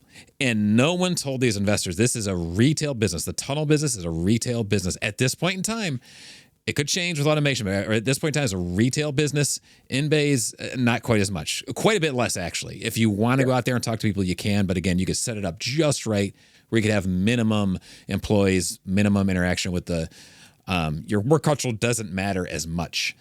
But tunnels, it's retail, and you got to know people, and you got to manage people and lead people, and they're dealing with people too. Because at the end of the day, it's funny you brought up your wash was old equipment. Our wash was old equipment too. It's hilarious. Like our wash was built in the '60s, the wash I helped run and grow, and the guy took it over to 85. And when I was there, we took it from 60,000 over 220,000 cars a year. In about 4 years, the equipment didn't change. We kept upgrading. Kept doing continual improvement, but only little things. It's just having someone there that cares, because at the end of the day, the last person that car grandma sees is the guy at the loader. Hey, thanks, Miss McGillicuddy. Have a great day. That matters more than all your equipment in the world. That's right. The person at the pay station, do they get pressured, or are they just really kind and nice? Those couple interactions you have matter more than anything else. Again, easy in, easy out, kind of fast. And then those few interactions. But if those few interactions aren't that great, and you're rotating people out and your stuff's broke down because you don't have anybody to fix it, because that's people operated too, right? And that's where, the investors, a lot of these investors were professionals. They grew up in school. They went to college. They made good money. They're great at finance. They're good at business, like you said, but they don't have that retail background, so they don't know the expectations of retail, and it catches them off guard. It totally catches them off guard because I don't, employee's just a number. This is just a number. No, that warmth matters. When you're dealing with customers, the warmth of the interaction matters. So it's 100% what you said. And I think what some of the investors are lacking, we got into it with our third site. Okay. We bought it from some people that I think they're like insurance brokers, right? And again, they did the thing, right? They Googled and they thought that was going to be their retirement because that's what Google told them. Well, and that's fine for the first 2-3 years when your equipment's under warranty, right? It's all good. But here's where there's half the competition. Yes. Yeah. Go ahead. Yes. But so when they got in, and now it's 3 years in, stuff starts breaking. Okay. And so now that car washing is a retail business, it's a convenient business. So the easy in, easy out you're talking about, like I still talk about it like it's fast food, because if I want to go to Taco Bell, but McDonald's is on the side of the road where I don't have to cross a busy street, I'm going to go to Burger King, right? Because it's on that side of the street. So car washing is getting there. So when I pull into that car wash and they're down, I will never try that one again, right? Like it's not going to happen in the off chance that it's convenient that one day, maybe. But like you can ruin your customer base, your loyal customer base that you struggled so much to get going. And so I think, and that's why we're even more confident about growing. Why we're even more confident in what we're about to do here in Texas is because we're seeing investors buy these in the hype of buying all this. That's right. And we're getting the end of that cycle, right? You know as well as I do, investor cycles are what? 5-7 years, right? 7 if you're lucky, 5 is normal to get back out and you want your money and you're ready to go. Guess what? We're right there. Yeah. So like investors are like all the hype, all these people that came in, they're ready to get out because these last 2 years have been hard on them. Yeah. You have to be really good operators nowadays. It's not about just building one and they're going to come. That's right. It kind of was like that a little bit, right? 18, 19, some of that was you built one and you were successful. Yep. What I learned 17 years with the same company, right? I went through 2008. I went through COVID in the car space. I saw this stuff. And I'm going to be honest, that company I was with did fantastic through those times. Yep. But they had been working that for 50 years, teaching us the moment you have no volume, slim everything down. From labor, from chemistry, like we cut the water back, so you're using less fresh water. Like all that, you learned that. You learned to ramp up when it was Super Bowl day, and you learned to come back when it was just training day, right? And so I went through those cycles. The investors did not learn that in college. I That's don't right. give a crap what college they went to and what finance class they took. Nothing will prepare them for dealing with the customer, and that customer you have to get through this season now. It's right. Yeah. Yep. My understanding, Texas slow season is December through February, Mm-hmm. and every single customer matters. That's right. Every single one. Yep. I did want to go back real quick on what you said about the employees being like what the customer sees. It's not as much about the equipment. Yeah. I'll tell you a tip that I always use is I ensure that my team uses extraordinary words. It's not have a good day. It is a sin in my business to say have a good day. Have a wonderful weekend stands out to people, right? Yep. I teach when I'm teaching the interaction with customers, you need to stand out. Like pick a word that you like: extraordinary, wonderful, fantastic. What did I say when we first jumped on? Yeah. Okay. You're fantastic.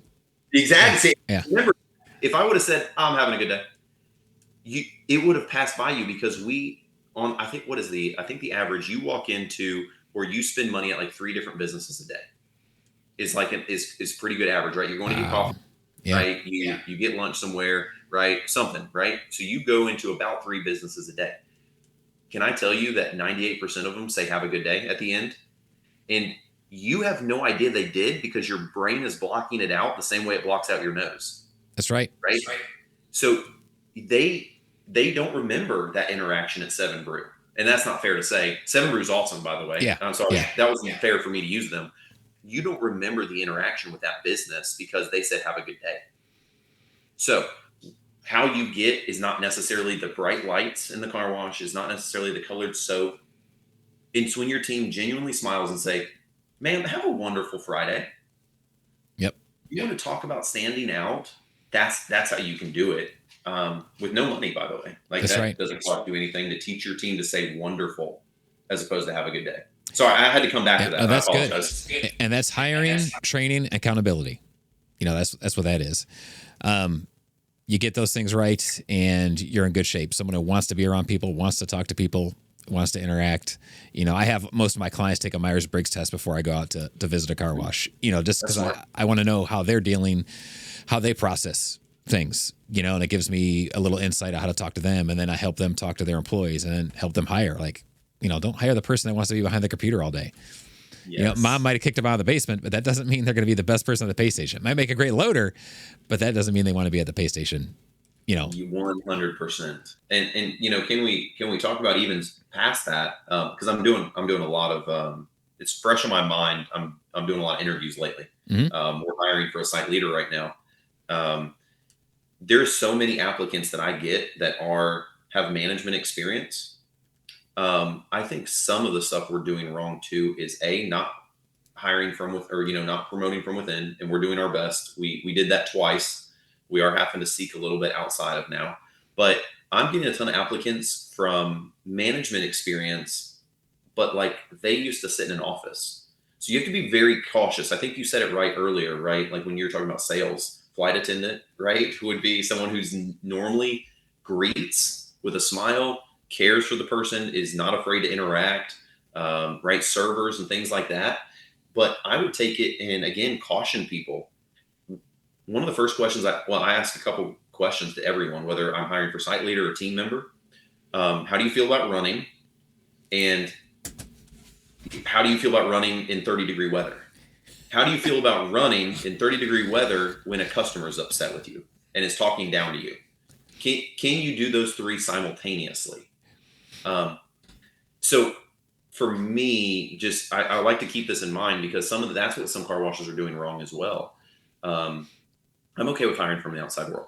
I'm okay with giving people the chance that doesn't have car wash experience, but you do have to be cautious because servers have urgency. Okay, so they've got That's urgency. what I was going to say. Passion and urgency.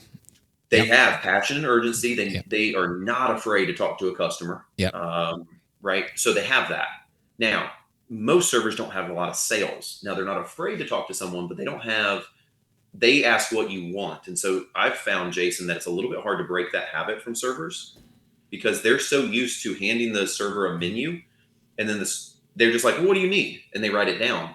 In my world, you're approaching the customer and telling them what they need, right? Mm-hmm. You need the tire shine today. Yep. You got some bugs. I'll get you the dual pre-soak. So you have to break the server's habit, but they do have the passion. They have the urgency, but they've never worked outside and done those things. Mm-hmm. That can change somebody. Oh yeah. Can you be urgent in 110 degrees Texas weather? Yeah. While you're sweating, you've changed twice already today, and it's only 4 hours in. So you have to pair that. And again, that's the same thing we go back to investors that have read this in a book, yeah, right? And looked at it on a financial statement. It all sounds good. Yep. But can you find someone that can run or give urgency to your customers, smile, say wonderful instead of have a good day, all while the customer's berating you. We all have been, anyone who's been in retail understands that not all customers are nice. Yeah, that's right. It's funny. And you'll take it. Yeah. You'll take a few hits. It's funny you mentioned a run thing. One of my first consulting gigs, I was in Kentucky actually, and I'm out there, and I was like, let me. It was like my third day there. I was like, you know what? Just leave me alone. The pay stations, because everybody thinks their issue is unique. That's one of my pet peeves. Oh, in our sector, and it's like, no, this has nothing to do with the area. Just let me. And I wasn't trying to show off. I just want to get a feel for his customer. So I was out there. I sold like 12. This is his words, not mine. I sold like 12 monthlies an hour or something like that. And I'm out there just killing it. And I'm trying to get stickers because the way I do things, sell it at the pay station. I want the sticker. This is old DRB sticker beeped. And within 2 car lengths, I have their name, phone number, email, what kind of car, and the plate. All within a minute or two. And so I'm running back and forth, and this guy's like, I've never seen a consultant run before. And it's like, this is what we do. Like, this is how it's got to be done. It's got to be fast and urgent and let the customer know you care, and they don't want to wait. They want to be done with this process because it's stressful, what I just signed up for. So you got to get them signed up. You got to put them at ease. You got to give them confidence everybody's doing this, all while getting their information. And that takes training, and that's what I do. But you're right about the urgency, and I've never heard anybody else say running before. And to me, that was normal. You're just running back and forth. See some of the vacuum. If that vacuum isn't working, I'm running out there, getting that hose clean, and I'm running back. And I see that somebody at the pay station, I'm running out there so I don't miss them. And yeah. So the first company really taught me that. Okay, so I can't take credit, right? Yeah. That's what we were used to. And maybe it was more me, right? Mm-hmm. But that I understood that urgency was part of that organization. Yeah. Some of us did it better than others. I will add to what you said. Customers, even if you have urgency with that customer, it's not necessarily sometimes about getting them out. It's about the effort you put in. That's right. That means you care about them. If they see you putting in effort for them, then they're going to be much less likely to be a Karen. Okay. Yeah, that's right. And I teach that when I teach claims, right? So like actually give a crap about the customer. Oh my gosh, what happened? Let them vent. That's a perfect phrasing. So I teach some of that. Like, oh my, are you kidding me? Like, let's figure this out. Yeah. By the way, Joe, go check every car and make sure they come out of the tunnel okay. So the same thing with, I would say about running, right, is the same thing when we're investigating a claim. Like you should be in that tunnel. If you don't come back to that customer soaking wet, you didn't look through your equipment good enough. That's right. Like you should be head to toe soaking wet and dirty because you were touching, moving, feeling. There should be soap on you. Like I want you to be wiping your face with a towel when you walk back up to that customer, not just because you got wet, but because you were truly cared to see what piece of equipment that customer thought did that damage. That's right. So we, whether it's a claim or not, it's the same concept of giving that customer the time of day that they deserve. And you're going to have a lot less problems overall. That's right. You're, any retail business is advice for anybody, and being an owner and being a leader, you're there to serve. That your job is to serve. And if you get that through your head, it's going to help life out a lot. And that's pretty much life, right? If you're there to serve, you're going to get a lot more from it, and people are going to get more from you as well. And you'll be happier. Your serotonin and oxytocin levels go up when you're serving somebody, and you feel that. But, people are getting taught much different through social media and everything else. And what are you going to do about that? So we can just do by example the best we can. Have you read The Ideal Team Player? Hungry, Humble, Smart? I Oh, the haven't. book, get that on audiobook I'll or write it down. immediately. That is the best hiring tool on the planet. And that book's a really easy read. He writes in story form, so it's like a story, and then he puts it together at the end. Great author, but hungry, humble, smart. The basics of the book is they have to be hungry, they have to be humble, they have to be smart. They have those 3 things, then you can work with them. If they don't have either of those, or one of those they don't have, then you might want to reconsider. And whether you're looking for a C-suite guy running a $1 billion company or someone serving fries, it's a good guide. It's a great book. Great book. I like the humble piece. You know, we get team members, right, that we interview that are not humble. Like, bro, you're about to just be a guide on person. Like, Yeah. ease up. Like, Yeah. you're like, That's right. Like you're calling us out for something like that's weird. Don't like, you know, we're about to teach you, right? Yep. So that word, like it makes sense. And some of us probably do it, but putting that word on it, that definition on it was, I wrote it down. I'm just going to be honest with you. Yeah, it's good stuff. Great book. Real easy read, and it's a must read for any business owner, really. So Ideal Team Player is the name of the book? Yep, Patrick Lencioni. Got it. Yeah, and another book that I have a lot of clients read, and I just talk about a lot. It sounds like it's unrelated, but my favorite book for car washing is a tech book. I call it a tech book. I don't know what you really call it. It's called Hooked. And the name of the author is Nireyal. And it's how to build a habit-forming business. And a lot of great psychological. Everything I teach is subconscious. That's 95% of our decision making, so I double down on that. But that's an interesting book, too, to see how you can apply parts of that book to your car wash. You know, keeping something novel and getting them in the loop. Because that's what we're doing with monthly plans. That's what we're doing, you know, especially with the Express or Flex model, is you want to keep them in a habit, keep them happy, and, you know, have something to look forward for them. And that comes with novelty and different things like that. So. I had a question that you brought up earlier when you were talking about self-serves and stuff. And I'm genuinely curious because I kind of want to build out our area and get some self-serves myself. Have you seen anyone doing that where they have a decent Express, you know, portfolio, and then they kind of build out to keep their brand alive and to keep serving the customers that don't love a tunnel, and build out some self-serves, right, in their market? Yeah, so self-serve is underserved, and in-bays. You know, I think the next big play in car washing is Express in-bays. That's the podcast they'll probably go out right before this one. He did build a triple bay, and he's going to do tunnel numbers with like him and one other guy. It's ridiculous. The self-serve, people are starting to put more in-bays beside their tunnel, like a really good in-bay beside it. So a touchless option. People are offering touchless depending on the equipment and the length of the tunnel. That's also potentially an option. We're going to do that at one of our sites. Awesome. So look out for that. I'm hoping by February I have a site that has the functions. Yeah, that's the thing. One of our sites will also be touchless. Yep. It'll be awesome. So you could do touchless. And another thing that tunnel operators have no idea is off their radar is how many people don't want to put their car neutral. So that's another reason a touchless in-bay does so well. There's nothing to hit. You know, mom doesn't want to do something wrong. Ask females. They'll say those words. I don't want to feel like I'm doing something wrong. But most guys don't ask and they don't listen well enough. Just this our nature sometimes. And then the self-serve as well. So I've seen all of the above. When it comes to monthly, it depends on your point of sale system. Some of the point of sale systems you could buy a monthly at the self-serve, or wherever your monthly is, in-bay or tunnel, then you get like 4 credits at the self-serve. So that can work out really well. So yeah, people are starting to do this. You're definitely in the infancy, is less than 1%, but you're on the right track, because maybe I want to take my Land Cruiser, you know, through the in-bay or through your tunnel, but you know what? I just went off-roading. So I don't want you doing it. I'm a car guy. I want to do it. So I'm going to go self-serve, get the mud out from under the wheel wells and the wheels. And it also gives your people an excuse not to prep. Don't, you know, if you want to get away from prepping, most people are doing prepping wrong. The great majority are doing prepping wrong.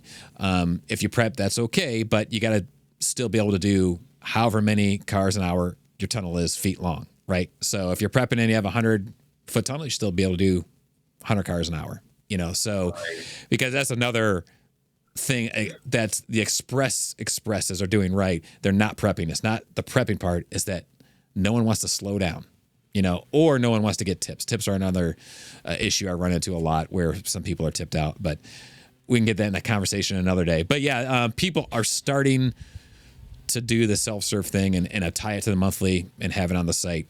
That's definitely an option. I think it's going to be something that we're absolutely going to look into. Yep. I think there's still a majority of those that are still mom and pop too. I think there's for me, I would like to remodel one. I'd like to do one that's kind of really, really downtrodden and really ramp it up. And I think it also, like, one of the things I learned from some of the other companies I worked for is you might have somewhat of a losing site, but it can be used as a billboard, right? So maybe you get a site that's kind of broken even, right, in your town. And it's not the best site, right? But if it's breaking even and someone's passing by it, it is a billboard. It's giving convenience to maybe your current monthly members. It's whatever. So maybe it's sacrificial a little bit. But I think for me, if I'm trying to build out and try to keep competition away just slightly, even if it's not another tunnel, if they're seeing peak shine everywhere, right? Whether it's just that in bay, right? This is peak shine, self-serve, right? Peak self-serve, whatever, and keep that brand. It might crap, right? I'm not going to go over there. This guy's really got a corner on the market. And it's, cost effective, a little bit more cost effective to get in too. It Right? is. There's a lot of opportunity for self-serves in bays. And what you just said about rehabbing the site, that's what most in-bay and self-serve people don't realize. You have to make it beautiful. That's another thing. Again, forget guys ever exist. If you want a demographic, 25 to 75-year-old female, forget every guy ever exists, because she has 14 check boxes. A guy has 4. You check those 14, you get those 4. So you make a self-serve look beautiful, or in-bay look absolutely beautiful. You groom the landscape, and some of these sites self-serve on the forums, they drive me nuts. This doesn't work, that doesn't work. No. What do most self-serves and in-bays look like?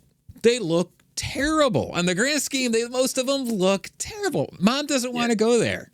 Now, if you have exactly. So you have white wallboard, there's no riffraff there, and you have boom vacs instead of island vacs where they don't have to hit the door on the vac. You start doing things right, you might be surprised what those sites can do. And those are our underserved market. Everything else, you want to get a deal, but I give a shout out. I toured Auto Wash in Denver. Okay. You want to talk about a fantastic operator? That's what they do, is self-serves and in-bays. One of the best operators I've seen. Who's the operator out there? Do you remember his name? No. Okay. There's an operator out there that I was supposed to get in the podcast soon, so it might be the same guy. I'm going to look into that. Cool. Potentially. Auto Wash, I think he was a co-founder of AMP. They're the co-founder of AMP. Oh, I know who you're talking about. Yeah, I wasn't going to get them on, but I do know them. And yes, they're good operators. Impressive. And that's kind of what led me to some thinking, and okay, well, I'm not anywhere near their market, but I almost want to they did so good. And I was so impressed when I visited them that I'm like, dang, I just 80% of what they're doing. And I do that, I could win, because I just was so impressed by how good they were. And if it's who I'm thinking of, his wife is heavily involved.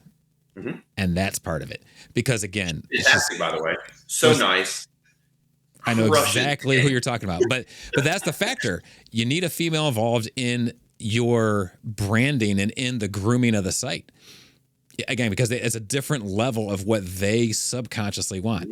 Ultra clean, ultra groomed, kind of beautiful, and I bet they have that. I haven't been to their sites, but I bet it's like that. It is 100% like that. And I was so impressed that, I can see my vision of trying stuff like that here in Texas to build. I still want to do tunnels. I still think they're the way a little bit, but I think it's also economies of scale for labor, right? So if you have a site leader that runs a tunnel, why can't some of your staff or your labor go check on your in-bay, right? Absolutely. Right. You give them a bonus, you give them a something, and they go over there 3 days a week. I think the economies of scale of putting some self-serves, stuff like that, right in your footprint, man, you want to talk about easy.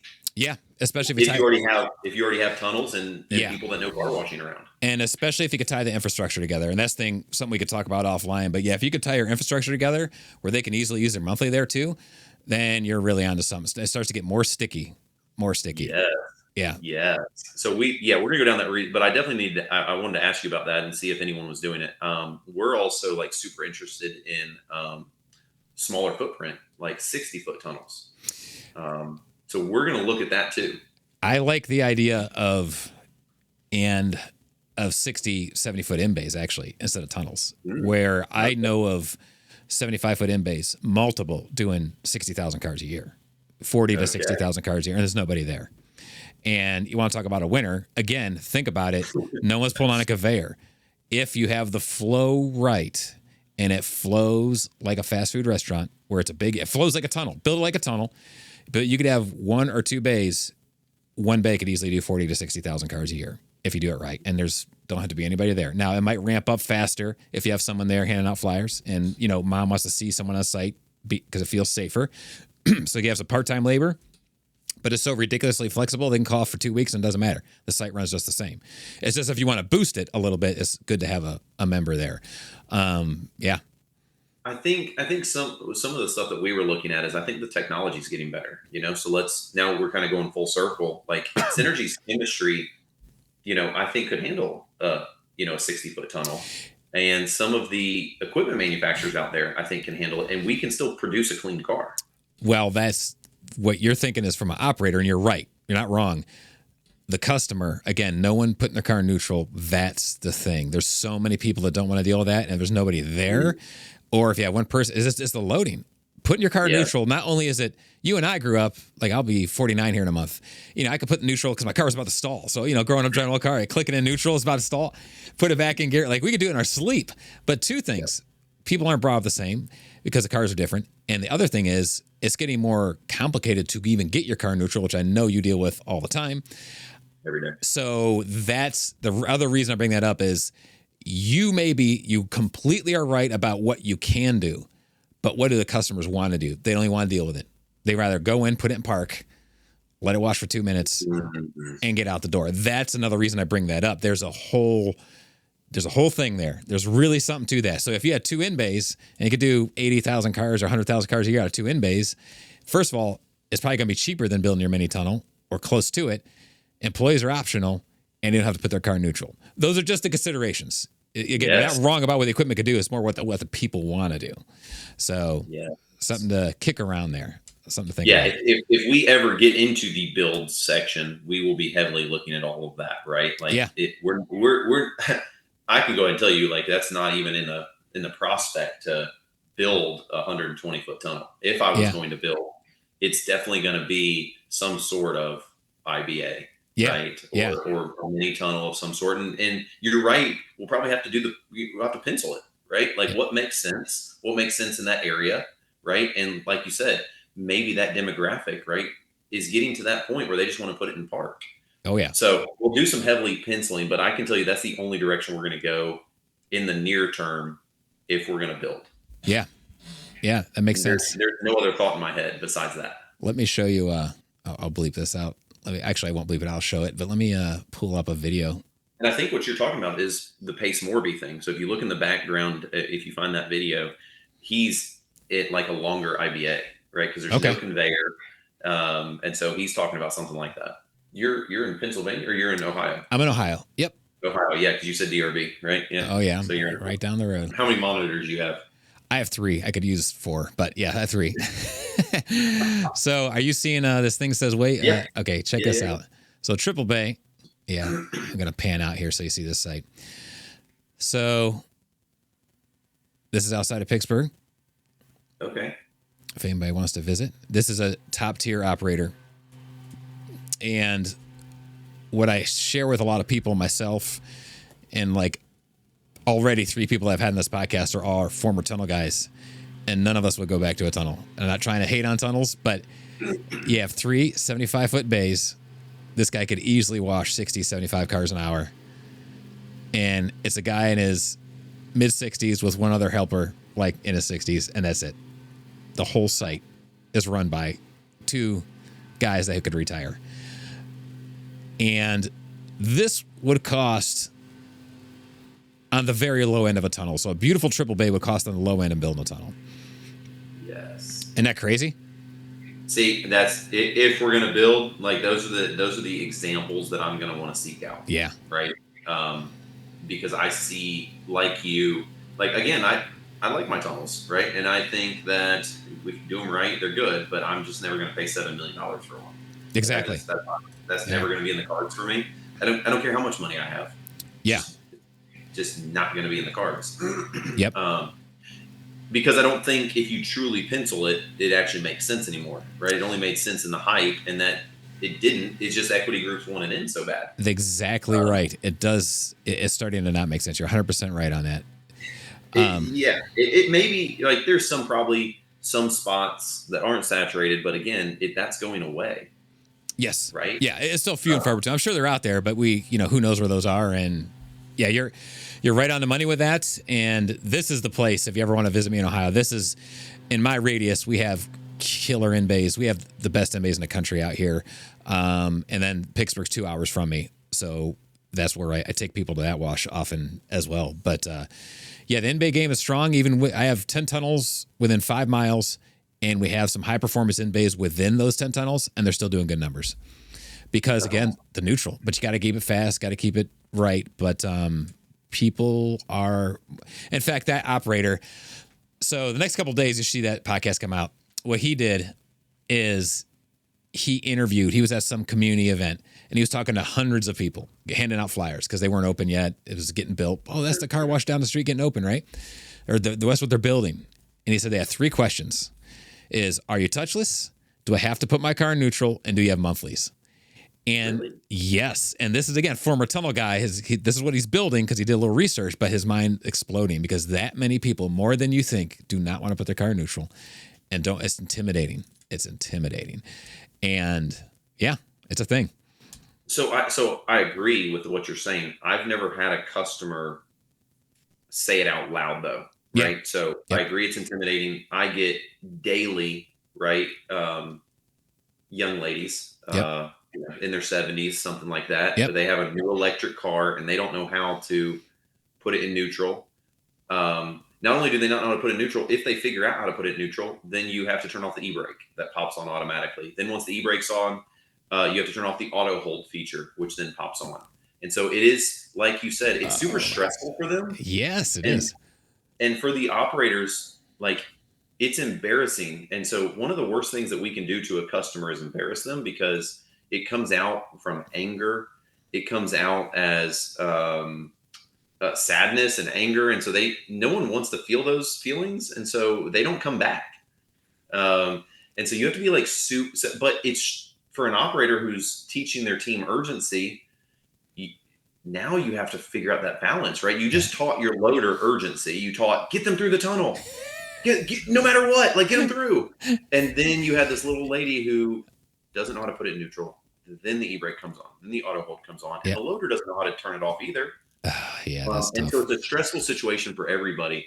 But you can scare off a customer. So you're 100% right. If there is some options out there where they don't have to do that with all the technology that cars are getting on them nowadays, I do think that's the next wave.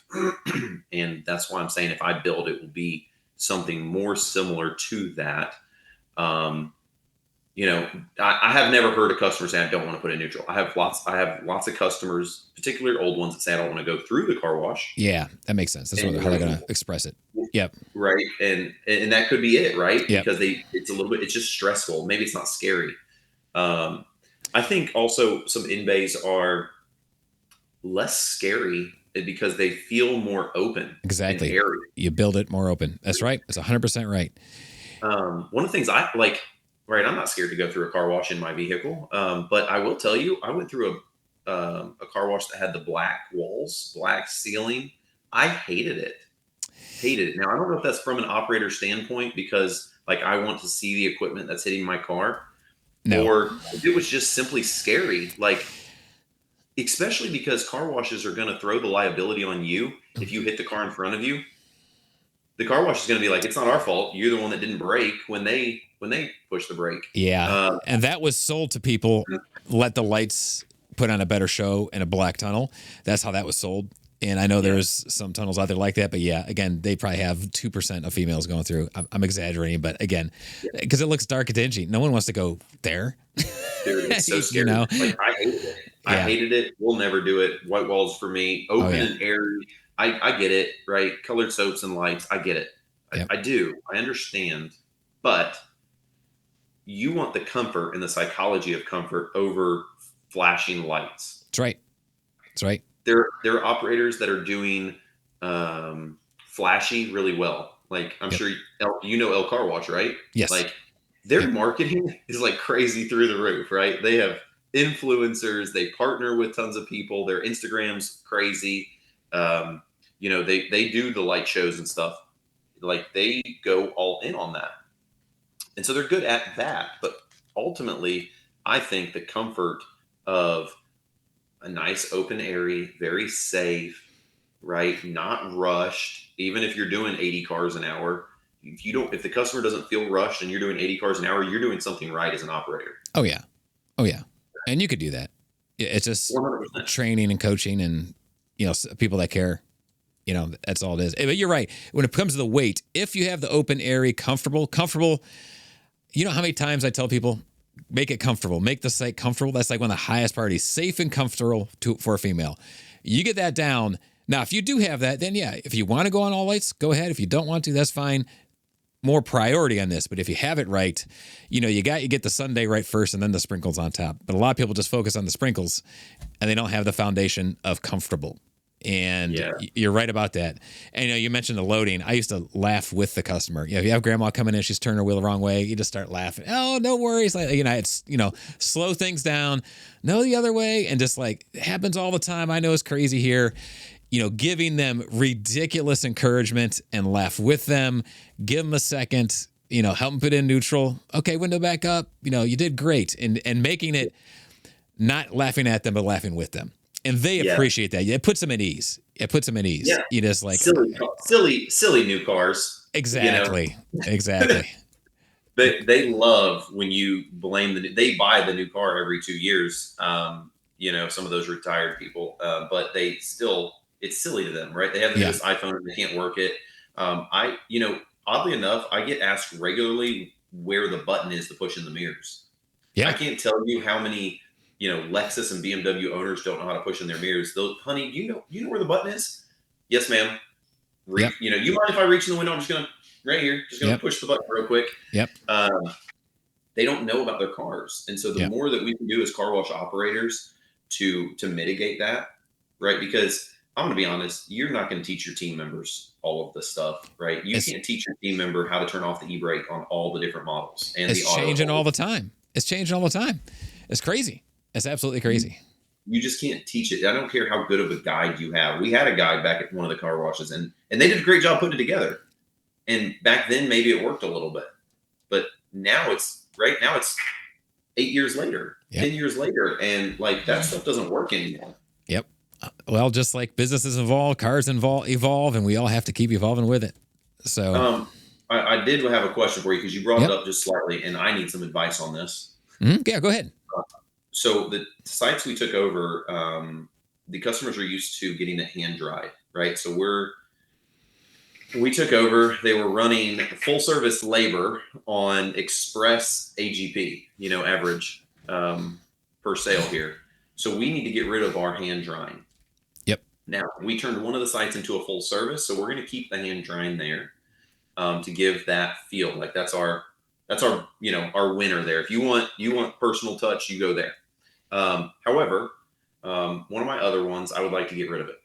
Now, I think to the comfort point that you were making a little bit, I think some of the customers don't come through our car wash there because they would have to talk to our staff. They would have to wait for the hand dry. They would have to potentially talk to staff, and they'd have to give a tip. Okay, so there's the downsides that I see and why I think some consumers aren't actually using our car wash because they think it's slower, more pricey because of the tip, and they have to interact with a person. 100%. You're right on the right track. And now the demographic there is extremely old. Okay. So I have also a lot of customers that love the hand dry. Now, as not just an owner, but an operator, and when I'm out front, I'm hand drying, and I'll ask one of the ladies. I've asked numerous. It's kind of like you running the pay station in Kentucky. I will literally ask a customer after I hand dry it, say, "Ma'am, you mind if I ask you a question? what if I stopped hand drying? What would you? Well, I wouldn't like that at all. I love to hand dry. I said, okay, well, why? Well, it, uh, well, I just like it. Well, ma'am, can you tell me actually why? Well, just in case there's spots. I said, ah. I say, so if there was no spots, would you care if I stopped hand drying? And Yeah. that always hits them. They said, well, actually, no, I wouldn't care. Mm-hmm. Ah, so Mm-hmm. there it is. So if there's no spots on the car, you're okay with me stopping hand drying? Yeah, I guess I am. Mm-hmm. But my question to you is you know as well as I do, that's going to be a super, super hard transition when I cut that off. Have any tips or advice for me to quickly get the team up to speed? Because here's the other caveat as a business owner. My team is getting a lot of tips there. Okay. So not only are they going to lose a ton of tips, right? We're going to reduce hours because the whole point for a business owner is I need to reduce the labor over at that site severely. Mm-hmm. We're running full service labor at an express average. So they're going to get less tips, less hours, and they're going to deal with a lot of customers that are not going to understand why we did the change. Yeah. Any advice? Oh boy. That's a tough thing, but let me tell you, this is what most seasoned car washes who didn't open express to begin with are dealing with. A lot of car washes are dealing with this. People are tipped out. They don't want to give tips. They don't want to. You have a monthly at this location? Yeah, absolutely. Okay, so they were sold on the monthly for $30 a month, but they're spending $45, $50 because of the tips. So they feel like they're getting ripped off. There is the older demographic. You will get pushback from that. Typically, you're going to get some severe pushback depending on your demographic. Strategically, physically, what you want to do is make the drying area absolutely beautiful. Paint all the dryers, put red lights in, and change the drying area. Change it. It could be the same dryers, but if you paint them all silver or red or paint them, make them beautiful, make the whole drying area look like something completely different, and then put red lights in there. Okay, so it's going to, and then put an arch in, and hey, we upgraded our drying, okay, to, hurricane, heated hurricane or desert sun, whatever. And change your drying area so it looks like, or you do actually do something, add a couple blowers, whatever. Right. Most people don't need more blowers, as you using Synergy know. It's all about the chemistry. You could have 40 blowers or 4 blowers, and depending on your chemistry, they could do the same. So you're getting a dry car. That's good. Make sure your spot free is on point. Check it every day. Have a TDS monitor to make sure it's on point. But change the drying area so something changed, and you could say, "Hey, we changed our drying area. Going to get a wonderful dry car. We have extra spot free," and market that portion to the customers. When it comes to, and then, do you have self-serve vacuums at this site? Yes. Okay, and are they boom vacs? Or are they island vacs or? No, they're boom vacs. Thank God. Okay. Do you have towels and stuff out there? Yeah, towels, glass cleaner, all purpose. There you go. So make sure that area is absolutely beautiful, and then even just labeling them, self-serve drying station or self-serve detailing area where they know they could touch that themselves. And you have those two things in order strategically. That's going to help the customer know. People understand you can't quite afford labor, and just be honest with the customers. Like, hey, labor is expensive. It's getting harder to find people. It's getting so tough to manage. We have the towels out there. We keep the towels fresh, and just make sure you guys do a great job in keeping the towels fresh and all that good stuff. On the employee side, that's tough. I just did a podcast explaining you're going to have to, you and the employers are going to have to renegotiate. You're going to have less employees, and those, you're going to have to work that out, because I think the small operator, the number one thing killing small operators, and any employees watching this, we have to keep it in business first. You're not going to get paid if there's no business. So I'm not against you. I want you making as much money as possible. But the only way you can stay in business, people are tipped out. They don't want to do tips. And I think that's the number one thing killing small operators is tips. Because again, if apples to apples are here, and I can go to the place down the road and don't have to worry about feeling subconscious. You seem really keen to this. I talk about it a lot, but you seem on board with the subconscious. So subconsciously, I don't want to feel like a cheapskate, and so I'm going to give them a tip. Or I'm going to leave without it and I'm going to feel terrible. Subconsciously, I don't feel good because I didn't want to give a tip every single time I come in. How do I avoid that? I don't go back. I go to the tunnel down the road where there's no one touching my car. And you still pay the same, right? So you paid $9 to come into me, but you paid, $3 for a tip to make your emotions feel normal. Or you could go down the street to their just $12 tunnel, and you can come out with a bad emotional feeling that you had to do this. Yes. So I agree with you. Yeah. And a $3 swing doesn't even matter. You can still charge $12. It doesn't matter. It's just the feeling. And the couple dollars, a couple dollars doesn't matter much. But if I have to go in every time, I have to feel like a tip, and people are just tired of tipping. That's your job. Especially that demographic, our demographic, we all did our job besides servers, because most humans know servers only get paid. They get paid ridiculously low. It's wrong. Okay. I come from flat rate. I come from mechanics getting paid wrong my whole life. That's one reason I got out of the business. People just should be paid fairly, right? So servers aren't paid fairly. We all, at this point in our culture, give them tips. But we all know all these other businesses are getting paid minimum wage. And why should I give them a tip above and beyond that? Again, especially your 40, 50-year-old up, they're tipped out. I don't want, you should just be doing your job. So there's a lot of different perspectives there. With the employees, just going to have to renegotiate, and hey, that's where you'll have to talk about raises or this is or that's. But if you have a quarter of the people, maybe you can get a quarter of those people raises. And the loaders, if they're getting tips as well, you don't want a tip jar out there. It should be a white bucket that's kind of out of the way. People don't want to see that tip. That way, the person behind them isn't stressed that they should tip. So keep the tip jar if the loader is really obscure and they shouldn't be working for tips. And they should prep the cars exactly the same every time. That's one reason I mentioned the prep speed, because it partially solves the tip problem. Because if they're prepping a car longer because they tipped and the person behind them, I'm not getting my money's worth? So every car should be prepped the same.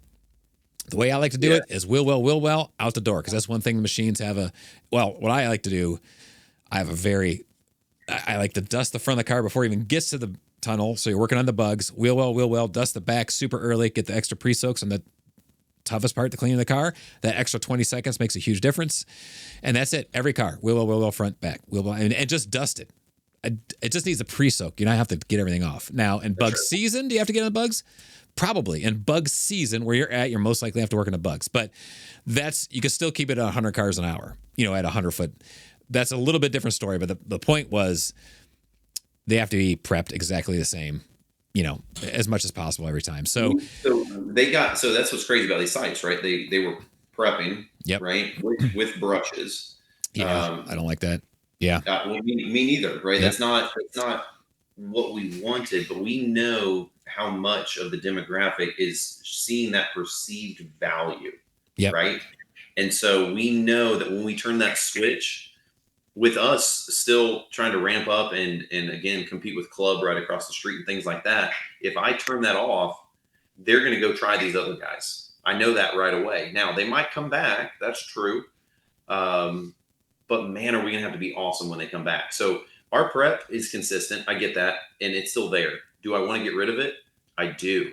I need to start with hand drying first, because that moves us to having 3-4 people on the clock. If I get rid of hand drying, I can go down to 2 people, 2 or 3, not 3 or 4. Yep. And I like your idea about the sign.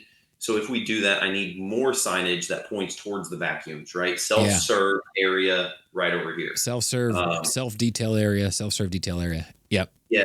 So I definitely need more signs, because the customers at our sites are so used to pulling up, parking, then going over to the vacuum. So I will definitely need signs. I agree with making them new and pretty. We've done that, right? Repainted, redid all that, relabeled everything. Everything looks brand new over there. That looks good. I think it's, for me, some of the things you talked about was what I want to do and that I do now with customers. So I don't have a problem with me explaining this to customers. How do you get an employee on board to, I get the renegotiation. So that we kind of assumed as well. I don't like it, but it is what it is. Yes. Right. Yes. You're going to turn over some staff. That is what it is. Those ones that, let's say we hired new, right? We hired new. Still, how do you impress upon them the hungry, humble, and smart piece of that to doing this thing that's going to be really hard for them every day. I can't be there every single day. I've Yeah. got multiple to take care of. How do you, even on a new hire that never got the tip? So, let's say they never received the tips. They came in with this new system, but they know it just started 2 weeks ago. Mm-hmm. How do they handle that with the customer? Do they say, do I try to get the employees to say the same thing that I would say? Like labor's really hard. I think you can. I think you can, as long as you spend some time distilling down the right statement. Is, labor is getting more difficult to find. Labor is getting, it's getting very difficult for us to stay in business. I'd have to think about how to articulate it specifically for your case, which, we could work on and brainstorm together.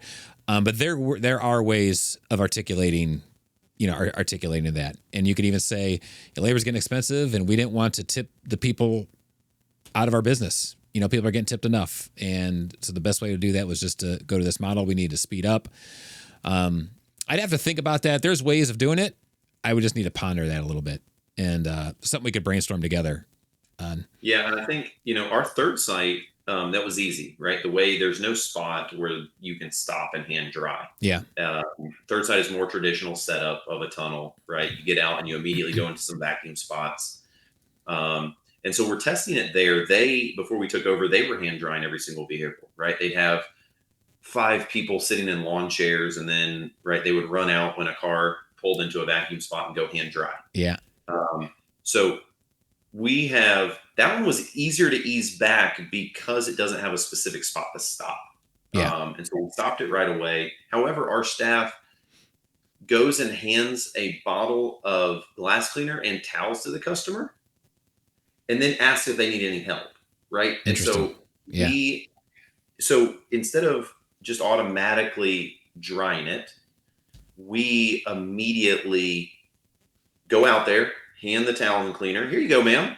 I just assumed you needed these. If you need anything, let us know. We'd be happy to help. There you go. That did work. Now, we've had a few reviews here or there. I've had a few customers stop me. Hey, is anyone going to get this off my windshield? And say things kind of like off the cuff like that. Yeah. But that one's been easy. I guess you're right. For my specific instance, the other two were more centered in that, right? The construction sits to where there is a stopping, drying spot, right? Yeah. And I think some signage, which I didn't think about, more signage after the blowers, making the blowers seem more fancy, even if I'm using the new ones, is a really good idea. Yep. Which I'm already on the hunt for some new blower housings that become blue, and that's our colors. Yeah. And so I'm already on the hunt for those. So that's a really, really good idea. One that is pretty economical for me to do as well. Yeah, for sure. Do you, it's kind of an adjacent question, but are your towels damp or are they like dry? In the customer area, slightly damp, yes. Yeah, good. Okay. Wasn't sure if people are still doing that. That's good. That's real good, especially in Texas. Yeah. I don't know if you keep them in coolers or, with the sun and that kind of thing. Yeah. So we just stopped, right? November, we've been able to get rid of the cooler. Okay, got it. Most of the time, you have to keep the cooler. Yeah, got it. Yeah. In Texas, we only use a washer. We don't even use the dryer. So we just use like a residential washer. Yep, there you go. No dryer. Just the spin is good enough. Yep. That's typically what I've seen as well. So good. Yeah, I'll ponder a little bit some dialogues of how to do that. I'll ponder on that a little bit. We'll have to follow up and chat about that a little bit. Yeah, appreciate that. That'd be awesome. Well, I'm going to cut off here because I have another event I have to do. But, man, Beau, this has been great. I appreciate you taking the time. It's good just to talk car washing. And for any of those watching, it's just good to hear your perspective from your unique background and explaining the differences of big operators, small operators, and everything in between. And then hearing your, hearing some of your thoughts on chemical and modernizing your wash as well. So yeah, we'll probably do this again sometime. I really appreciate your time. So if anybody is ever in the Austin, Texas area, what's the name of your wash again? Peak Shine Car Wash. Peak Shine Car Wash. Stop in and say hi. And we appreciate everybody's time, and we'll talk to you soon.